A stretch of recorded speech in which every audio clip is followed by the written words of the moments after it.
Hi friends, paneer పరాటాని సింపుల్గా ఈజీగా ఇంట్లోనే ఏ విధంగా చేయాలో చూద్దాం. ముందుగా అయితే పన్నీర్ని ఇలా అయితే తురుముకొని పక్కన ఉంచాలి.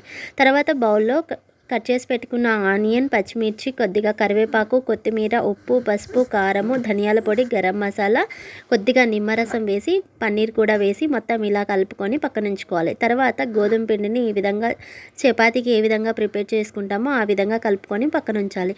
తర్వాత కొద్దిగా పిండి ముద్దను తీసుకొని ఇలాగైతే చేసి ఈ పన్నీర్ మిశ్రమాన్ని కూడా ఇందులో పెట్టి మొత్తం క్లోజ్ చేసేసి ఇలా చపాతీలాగా అయితే రుద్దుకోవాలి.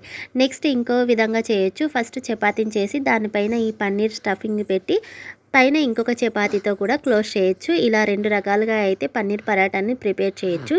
తర్వాత స్టవ్ ఆన్ చేసుకొని మందంగా ఉన్న ఒక పెనాన్ని పెట్టుకొని ఈ మనం ప్రిపేర్ చేసుకున్న పరాటాని వేసి 2 వైపులా మంచి కలర్ వచ్చే వరకు ఆయిల్ కానీ, నెయ్యి కానీ, బటర్ కానీ వేసి మంచి కలర్ వచ్చే వరకు కాల్చుకోవాలి. అంతేనండి, ఎంతో టేస్టీగా ఉండే పన్నీర్ పరాటా రెడీ అయిపోయింది. నచ్చితే ట్రై చేసి ఛానల్ని సబ్స్క్రైబ్ చేసుకోండి. అదేవిధంగా ఎలా వచ్చిందో కామెంట్ చేయండి ఫ్రెండ్స్.